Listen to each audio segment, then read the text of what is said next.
আজ আমি মানুষের কাছ থেকে নেতিবাচক শক্তি পাওয়া এবং সেটা কিভাবে তোমাকে প্রভাবিত করতে পারবে না সেই বিষয়ে কথা বলবো। তোমরা অনেকেই কমেন্টে লেখো যে আমার বয়স এখন 17, আমার বয়স এখন 19, আমি কিভাবে লোকের নেগেটিভ কথাগুলোকে অ্যাভয়েড করব এবং সেটাকে প্রভাবিত করতে দেব না, সেই ব্যাপারে একটু কথা বলো। আজকে সেই ব্যাপারেই কথা হবে। অনেক রকম ভাবে বোঝাবো যাতে তোমরা পুরো ব্যাপারটা তোমাদের মনে গেঁথে ফেলতে পারো। অতীতে একসময় আমার জন্য এটা বিশাল সমস্যা ছিল, যখন কেউ আমার সম্পর্কে নেতিবাচক মন্তব্য করত, কেউ আমাকে নাম ধরে ডেকে অপমান করত বা বলতো আমি কে, আবার আমি কি করি বা আমার জীবিকা নিয়েও ঠাট্টা করত। সেটা এক সময় আমাকে আক্ষরিক অর্থেই ভেঙে দিত। অন্যদের সমালোচনার সাথে মানসিকভাবে কিভাবে মানিয়ে নিতে হয় আমি জানতাম না। এটা আমার জন্য একটা বড় সংগ্রাম ছিল, কারণ আমি বিশ্বের কাছে নিজেকে প্রকাশ করতে বা নতুন কিছু চেষ্টা করতে ভয় পেতাম, কারণ এর সাথে অপ্রয়োজনীয় বিচার এবং সমালোচনা জড়িত থাকতে পারে। তাই আজ আমি সেটা নিয়েই কথা বলতে চাই, কিভাবে আমি আমার মানসিকতার পরিবর্তন ঘটিয়েছি যাতে সমালোচনা যেই করুক না কেন আমি সামলাতে পারি। আমি তোমাদের একটা ছোট্ট উদাহরণ দিই। আমি ছোটবেলা থেকে নাচ করতাম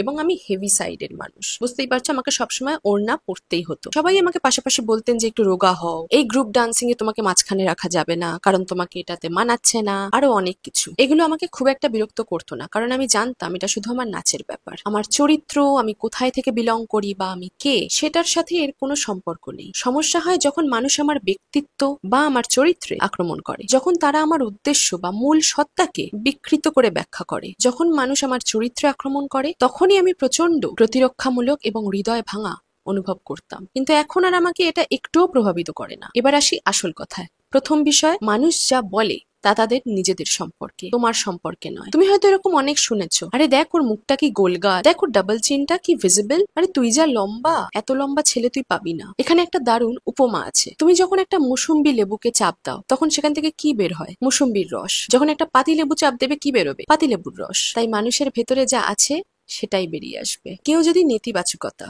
রাগ বা সমালোচনা প্রকাশ করে 100টার মধ্যে 99টা ক্ষেত্রেই এর কারণ হলো তারা নিজেরাই ভেতরে সেই অনুভূতি অনুভব করছে এবং তোমাকে এই বহিঃপ্রকাশের মাধ্যম বানাচ্ছে। তারা নিজেদের অনুভূতির জন্য তোমাকে দোষ দিচ্ছে, অথচ সেই অনুভূতি আসলে তাদের নিজেদের ভেতর থেকেই উঠে আসছে। যখন আমি এই দৃষ্টিভঙ্গিটা শিখলাম তখন অন্যদের কথা থেকে নিজেকে আলাদা করতে পারলাম। যদি আমি কাউকে রাগান্বিত করি, সে রাগের বহিঃপ্রকাশ করতেই পারে, এটা যুক্তিসঙ্গত, কিন্তু আমি যদি শুধু নিজের মতো বেঁচে থাকি আর অযৌক্তিক ঘৃণা আর রাগ আমার দিকে আসে, তাহলে আমি ধরে নেব যে ব্যক্তি এটা ছুঁড়ে মারছে তার ভেতরেই প্রচুর রাগ জমে আছে এবং যা বলা হচ্ছে তার বেশিরভাগই আমার সম্পর্কে নয়, কারণ আমি এমন কিছু করিনি যার জন্য এত রাগ পাওয়া যুক্তিযুক্ত। এবার আসি দ্বিতীয় বিষয়। মানুষ শুধু তার নিজের অভিজ্ঞতা থেকেই কিছু বলতে পারে। আমি অন্যের জুতোয় নিজেকে রাখার চেষ্টা করতে পারি, কিন্তু দিনের শেষে আমি শুধু নিজেকেই 100% চিনি। তাই কেউ যদি আমার সাথে খারাপ আচরণ করে আমি তাকে সন্দেহের সুযোগ দিই। প্রত্যেকটা মানুষ যতক্ষণ না দোষী প্রমাণিত হয় ততক্ষণ কিন্তু সে নির্দোষী থাকে। যদি কেউ বিনা কারণে কটু কথা বলে আমি ধরে নিই যে সে হয়তো কষ্টের মধ্যেই আছে, কারণ আমি সব পরিস্থিতিকে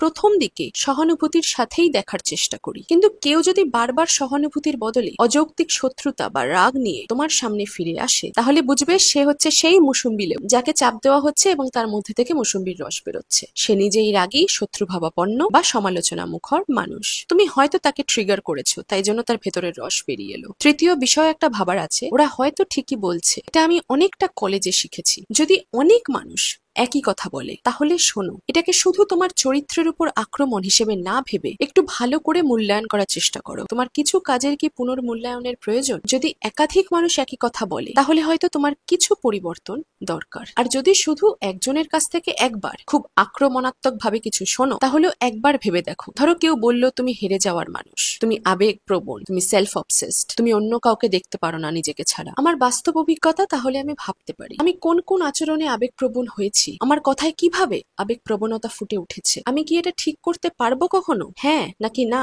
নাকি হয়তো চেষ্টা করতে পারি। এটাকে আত্মরক্ষার সুযোগ হিসেবে না দেখে এটাকে উন্নতির সুযোগ হিসেবে দেখো। কারণ তুমি যদি কোনো বিষয় প্রতিরক্ষামূলক হয়ে ওঠো 10 বারের মধ্যে 9 বারের মানে হলো সেটা তোমার ভেতরের কোনো জায়গায় আঘাত করেছে। তুমি যদি বারবার প্রতিরক্ষামূলক হও তার মানে তুমি কোথাও না কোথাও গিয়ে মনে মনে একমত। ধরো তোমাকে কেউ বললো যে তুমি পড়াশোনায় খুবই দুর্বল এবং তুমি সঙ্গে সঙ্গে বললে যে না আমি নই। তুমি নিজেও মনে মনে কোথাও না কোথাও ভাবো আমি আমি পড়াশোনায় দুর্বল, আমার ভালো রেজাল্ট হবে না। আরো একটা বিষয় যেটা ভাবতে হবে সেটা হচ্ছে যখন তোমাকে কেউ কিছু বলে আর সাথে সাথে তুমি পাল্টা আক্রমণ করতে চাও, তার মানে হলো সেটা তোমার ভিতরে কোনো লুকোনো ট্রিগারকে স্পর্শ করেছে। কারণ কারো রাগের মোকাবিলায় সবচেয়ে খারাপ কাজ হলো প্রতিক্রিয়াশীল হওয়া। যদি কোনো যুক্তিহীন মানুষ তোমাকে ইতিমধ্যে সমস্যা হিসেবে ভেবে নিয়ে থাকে আর তুমি প্রতিক্রিয়াশীল হয়ে পড়ো, তাহলে সে এটাকে তোমার বিরুদ্ধে প্রমাণ হিসেবে ব্যবহার করবে। তাই তোমাকে বড় মনের মানুষ হতে হবে। যদি কেউ অযৌক্তিক রাগ ছুড়ে মারতে থাকে, তাহলে প্রতিক্রিয়া দেখালে ওরা বলবে, দেখো ও কিন্তু আসলেই খারাপ, এবং ও ওটাকে মানে। কারণ যারা সহানুভূতির বদলে অনরতা বেছে নেয়, তারা তোমার স্বাভাবিক প্রতিক্রিয়াকেও হিংসা বলে চালিয়ে দেবে। আমি আমার জীবনে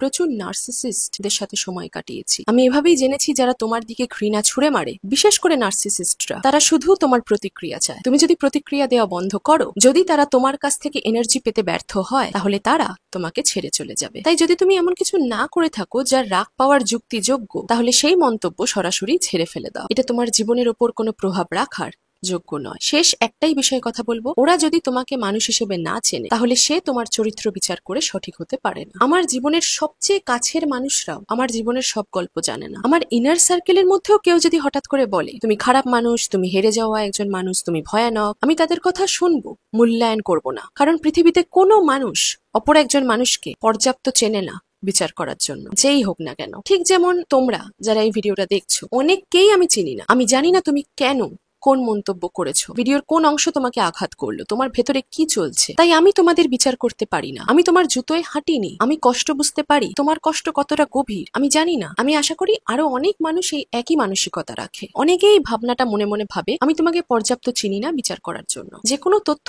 নম্রভাবে উপস্থাপন করা যায়। কেউ যদি আমাকে কষ্ট দেয়, আমি পার্সোনাল লাইফে হয়তো তাকে গালাগালি করেই মন্তব্য করব, কিন্তু আমার প্রফেশনাল লাইফে অবশ্যই নয়। আমার বন্ধু বান্ধবের বাইরে আমি হয়তো কাউকেই গালাগালি দেবো না, বরং শান্তভাবে বলতে পারি কিভাবে তার আচরণে আমি কষ্ট পেয়েছি, যেটা বাঙালিদের মধ্যে অর্ধেক মানুষই বোঝেন না, এবং তারা ভাবেন একাই 100 জন মানুষ অনেকটা সময় ধরে এক হয়ে থাকতে পারেন না। আমার ইনার সার্কেলের অনেক মানুষ এরকম ভাবেই কথা বলে। তারা পরিপক্ক এবং সম্মানজনক সমস্যা নিয়ে আসে, তাই আমরা সমস্যা সমাধান করে এগিয়ে যেতে পারি। সব সম্পর্কেই একটু উঁচু নিচু হয়ে যায়, মিসআন্ডারস্ট্যান্ডিং চলে আসে। অনেক বন্ধুত্বের সম্পর্কই অনেকদিন চললে মিসআন্ডারস্ট্যান্ডিং কোথাও না কোথাও চলে আসে। কিন্তু কেউ যদি পুরোটা না জেনে, পুরোটা না শুনে, অচেনা হয়ে চিৎকার করে গালি দিয়ে অপমান করে তোমার কাছে আসে, তার মানে সে তোমাকে সাহায্য করতে চাইছে না, সে তোমাকে কষ্ট দিতেই চাইছে। কারণ প্রকৃত কথোপকথন এবং যোগাযোগ সবসময় সম্মানজনক হবে। এই বিষয়ে আমার অনুভূতি এটুকুই, কারণ আমি জানি আমার মতো তোমরাও এখনো অনেকেই নেতিবাচক কথায় কষ্ট পাও। নেতিবাচক কথায় কষ্ট পাওয়ারই কথা, হাসার তো কোনো ব্যাপার নয়। এই কথাগুলো মনে আটকে থাকে, কিন্তু আমি বলতে চাই এটা সত্য নয়। তোমার দৃষ্টিভঙ্গিটা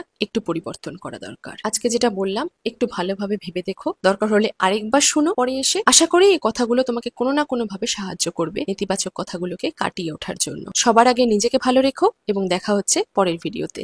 tata. A lot of you by God is revealed, but if you don't play that for me, I'm not